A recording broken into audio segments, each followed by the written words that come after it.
doktrin ini mengajarkan kebenaran utama dalam kekristenan. Dan Paulus juga memberikan peringatan kepada Timotius mengenai pengajar sesat dan mengenai dusta yang pesona yang dilakukan oleh banyak orang.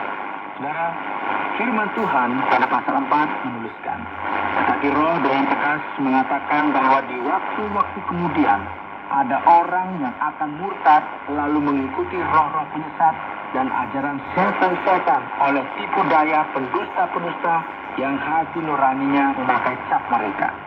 Mereka itu melarang orang kawin, melarang orang makan makanan yang diciptakan Allah, supaya dengan pengucapan syukur dimakan oleh orang yang percaya dan yang telah mengenal kebenaran.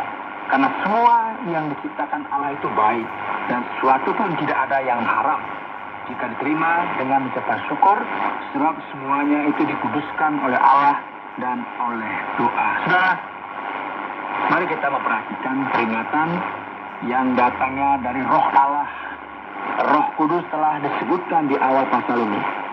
Paulus membuat sebuah referensi berkaitan dengan masalah-masalah yang akan menjadi sebuah realita di kemudian hari.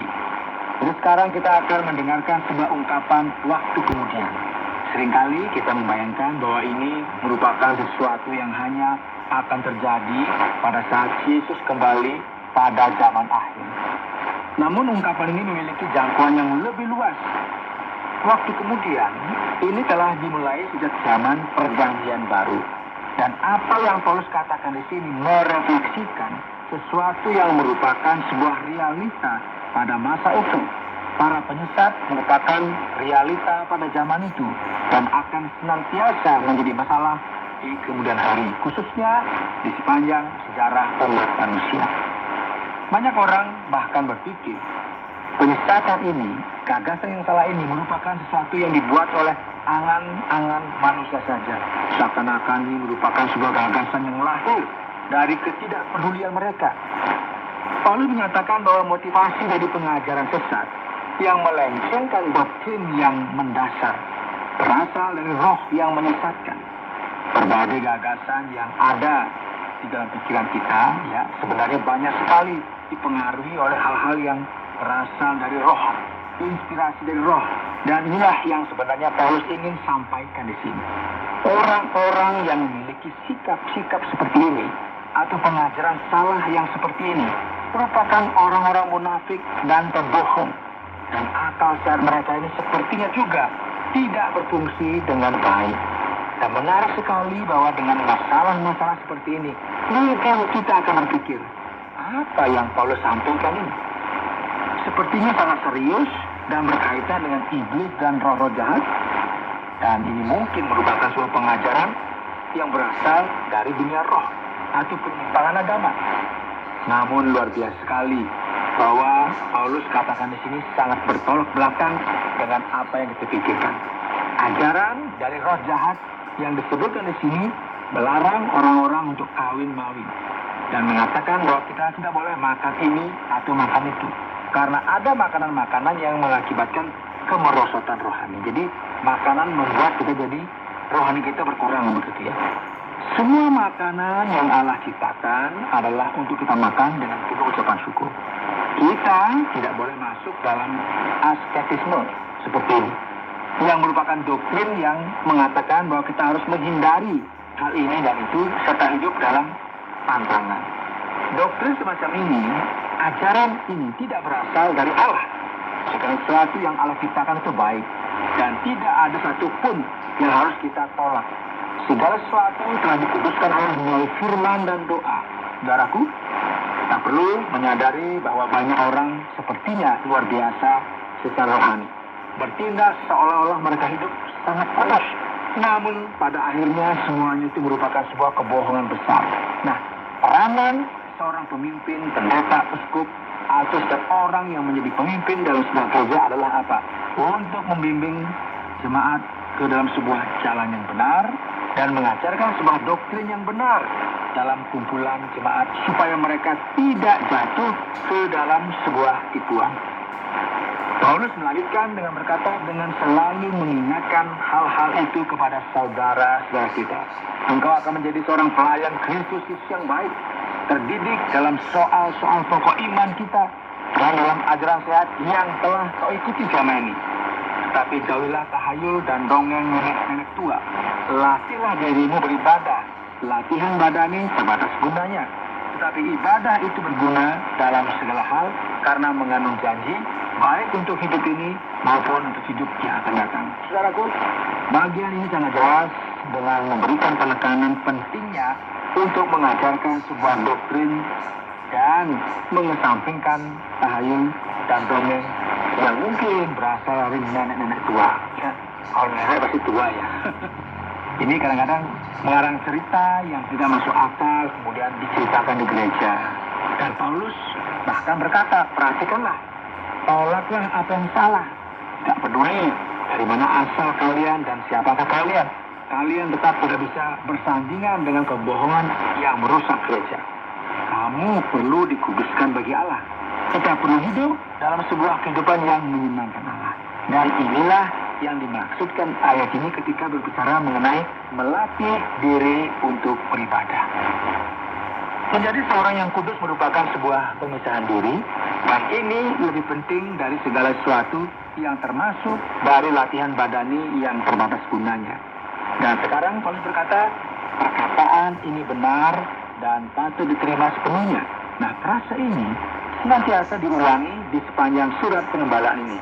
Itulah sebabnya kita berjerih payah dan berjuang, karena kita menaruh pengharapan kita kepada Allah yang hidup, juru selamat semua manusia, terutama mereka yang percaya. Allah membawa kita kepada sebuah keselamatan, dan keselamatan ini disediakan bagi semua orang, dan yang diterima bagi mereka yang benar-benar percaya. Beritakanlah dan ajarkanlah semuanya itu. Jangan seorang pun menganggap engkau rendah karena engkau muda.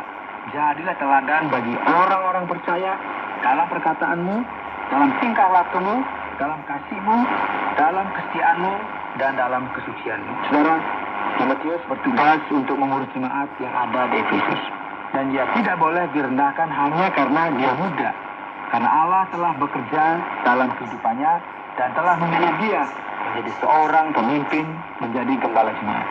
Dan penting sekali bagi kita untuk setia kepada firman Tuhan, doktrin, dan dalam tingkah laku serta perbuatan dalam kasih yang merupakan sebuah kebajikan yang paling indah dalam kekristenan.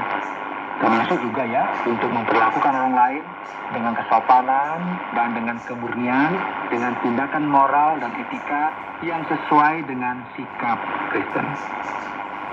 Sementara itu sampai aku datang, bertekunlah dalam membaca kitab-kitab suci, dalam membangun dan dalam mengajar. Nah, di sini kita bisa melihat pentingnya mengajarkan pesan dalam Alkitab dan mengajarkan doktrin yang benar.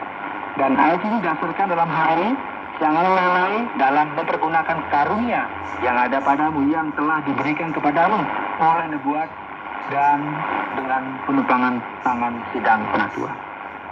Ini merupakan sebuah referensi mengenai sebuah fakta ya, bahwa Timotius memiliki karunia untuk menjadi seorang gembala dan bahwa ia telah ditabiskan dan dikenal oleh gereja sebagai seorang pemimpin. Saudara, Paulus mengakhiri rangkaian dari nasihat-nasihat dan peringatan-peringatan ini dengan meminta Timotius untuk rajin dalam pelayanannya, memberikan dirinya sepenuhnya kepada mereka supaya setiap orang bisa melihat kemajuannya. Paulus berkata, perhatikanlah semuanya itu, hiduplah di dalamnya supaya kemajuanmu nyata kepada semua orang. Awasilah dirimu sendiri dan awasilah ajaranmu. Bertekunlah dalam semuanya itu, karena dengan berbuat demikian engkau akan menyelamatkan dirimu dan semua orang yang mendengarkan engkau. Saudara yang dikasihi oleh Tuhan, penting sekali bagi kita untuk menghargai pengetahuan yang benar terhadap firman Tuhan.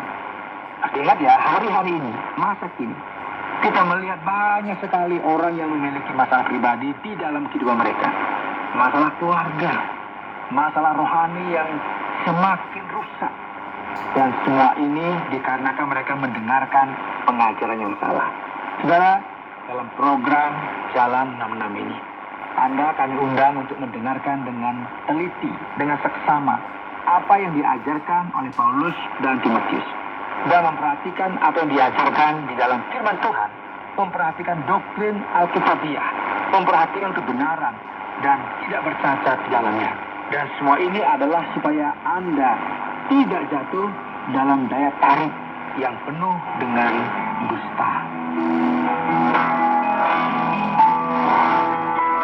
Anda sedang mendengarkan Jalan 66 dalam rangkaian pembahasan 1 Timotius pasal yang keempat yang telah disampaikan oleh Pak Yohanes dengan topik daya tarik luar biasa yang disertai dusta.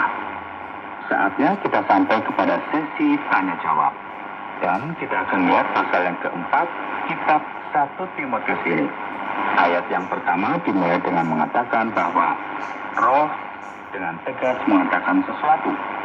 Nah, Pak Yohanes, apa yang ingin Paulus sampaikan dalam bagian ini? Begini, Pak Oti, ya. Apa yang Paulus sampaikan tersebut merupakan referensi dari sebuah pewahyuan. Mungkin ini juga merupakan sebuah nubuatan yang disampaikan melalui dorongan Roh Kudus secara langsung kepadanya. Jadi, dalam otoritas kerajaan